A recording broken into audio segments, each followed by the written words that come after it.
Computer programming सीखने की series के इस वीडियो में हम प्रॉब्लम नंबर 5 को सॉल्व करेंगे। इस प्रॉब्लम नंबर 5 को सॉल्व करने के लिए आज हम कोई नया कॉन्सेप्ट नहीं सीख रहे हैं, बल्कि पुराने पढ़े हुए कॉन्सेप्ट्स को ही हम यूज़ करके इस प्रॉब्लम को सॉल्व करेंगे। तो आज की हमारी प्रॉब्लम है, एक सी प्रोग्राम लिखिए जो निम्नलिखित जानकारी को सी के सभी प्रिमिटिव डेटा टाइप का उपयोग करके डिस्प्ले करे। मतलब हमें एक सी प्रोग्राम लिखना है जो कि निम्नलिखित इंफॉर्मेशन को, नीचे लिखी गई इंफॉर्मेशन को प्रिमिटिव डेटा टाइप्स का यूज़ करके प्रिंट करे। अब प्रिमिटिव डेटा टाइप क्या होते हैं? प्रिमिटिव डेटा टाइप वही हैं जो हमने पिछले कुछ वीडियोस में पढ़े हैं।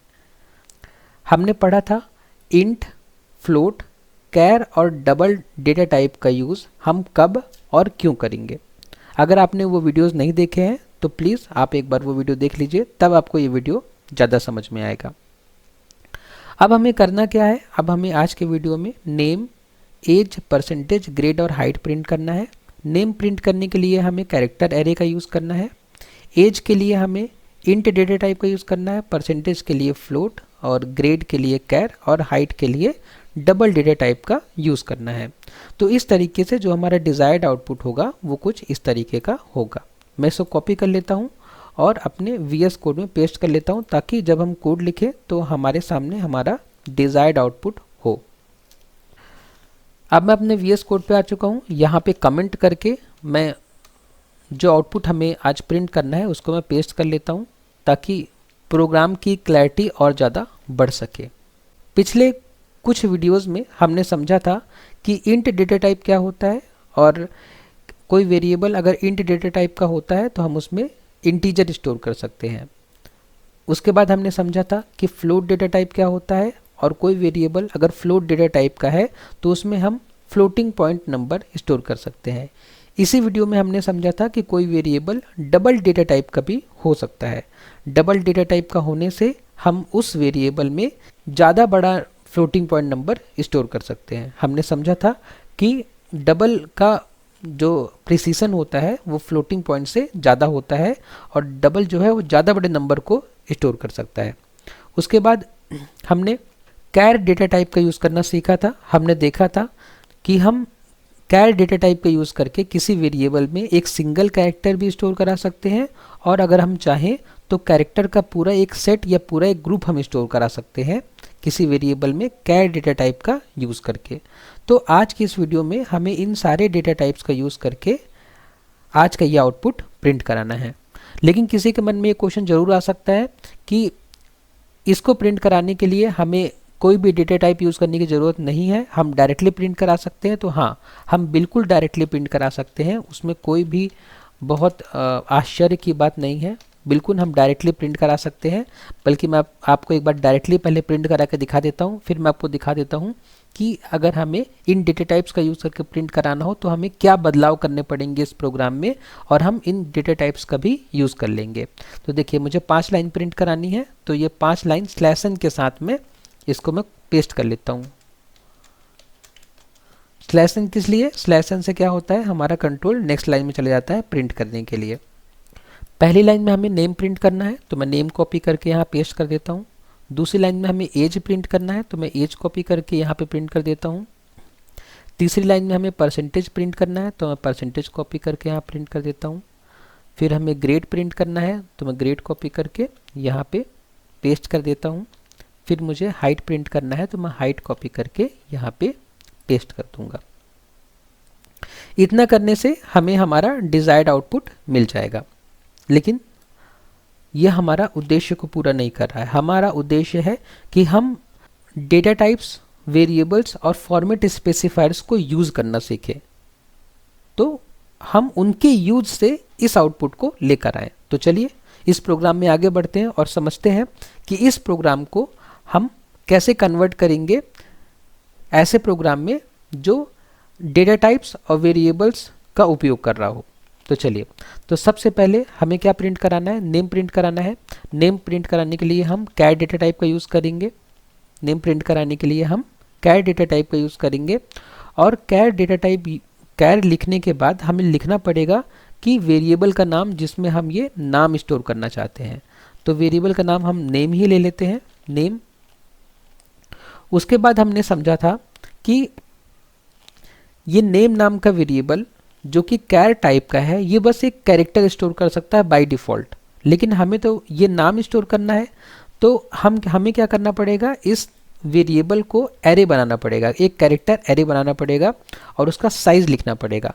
तो हम यहाँ पे भले हमारा ये जॉन नाम का जो स्ट्रिंग है ये भले 4 कैरेक्टर स्टोर कर रहा है, लेकिन हम फॉर सेफ साइड हम इसको 20 ले लेते हैं। ठीक है, 20 ले लेते हैं ताकि अगर कोई बड़ा नाम भी स्टोर करना चाहे तो बड़ा नाम भी आराम से यहाँ पे स्टोर कर सके। और फिर यहाँ पे इसमें हम स्टोर कर देते हैं नाम जो कि जॉन है, JOHN जॉन, जॉन नाम हम इसमें स्टोर कर देते हैं। तो इस तरीके से हम एक वेरिएबल बना सकते हैं और उस वेरिएबल में कोई स्ट्रिंग को स्टोर कर सकते हैं।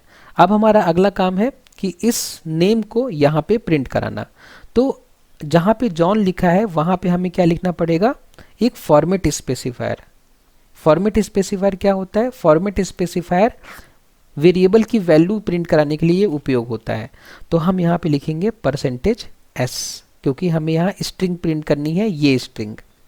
क्योंकि अगर आप सोच रहे हैं कि मैं यहाँ पे नेम लिख दूँ, अगर मैं यहाँ पे नेम लिख दूंगा तो ये डायरेक्ट आउटपुट में नेम ही लिख के आ जाएगा, और हमें आउटपुट में नेम नहीं चाहिए, हमें यहाँ नेम की वैल्यू चाहिए।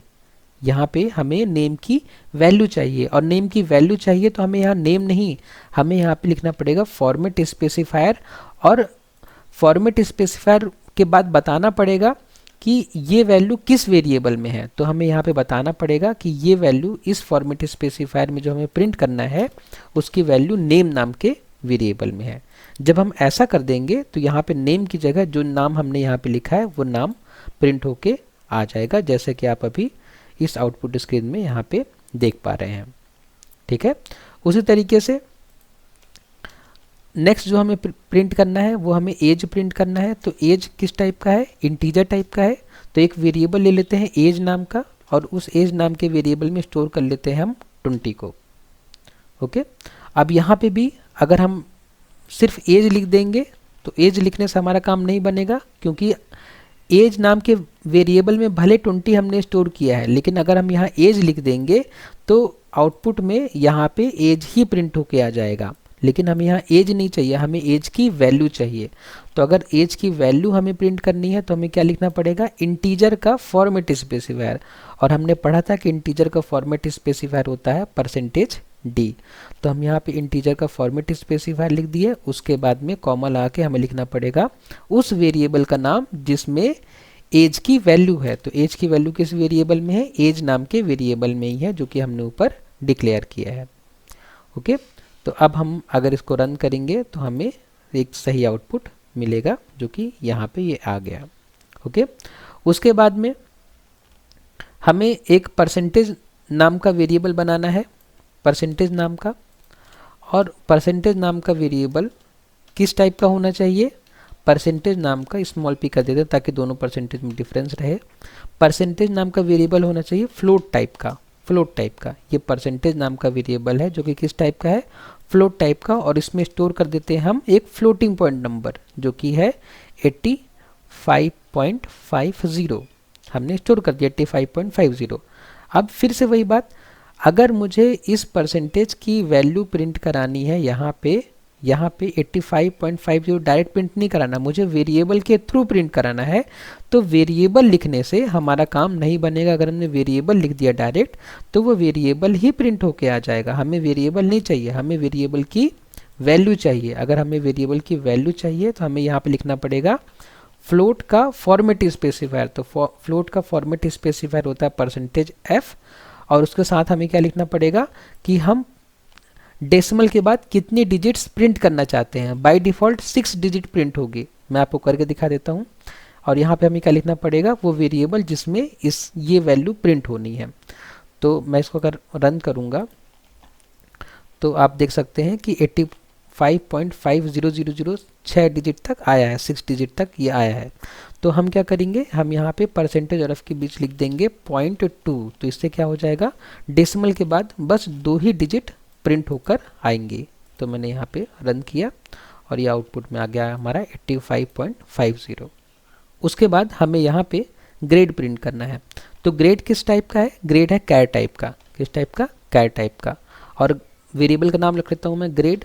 वेरिएबल का नाम क्या होगा? ग्रेड। और उसमें एक वैल्यू स्टोर कर देता हूँ जिसको हम कह रहे हैं ए। ओके, ये वैल्यू हो गई ए। अब सिमिलरली यहाँ पे हमें ग्रेड ए तो प्रिंट हो रहा है, लेकिन हमें यहाँ ए नहीं चाहिए, हमें इसको प्रिंट करना है इस वेरिएबल के थ्रू।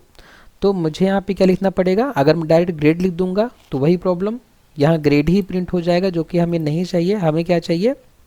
हमें यहाँ पे चाहिए ग्रेड की वैल्यू। तो ग्रेड की वैल्यू हमें कैसे मिलेगी? हमें ग्रेड की वैल्यू मिलेगी फॉर्मेट स्पेसिफायर को लिखकर। तो फॉर्मेट स्पेसिफायर लिखा मैंने और फिर बता दिया कि यहाँ पे जो वैल्यू प्रिंट होनी है वो इस वेरिएबल में है, ग्रेड नाम के वेरिएबल में है। तो मेरा आंसर जो होगा वो सही आ जाएगा। देखिए ग्रेड ए हो गया।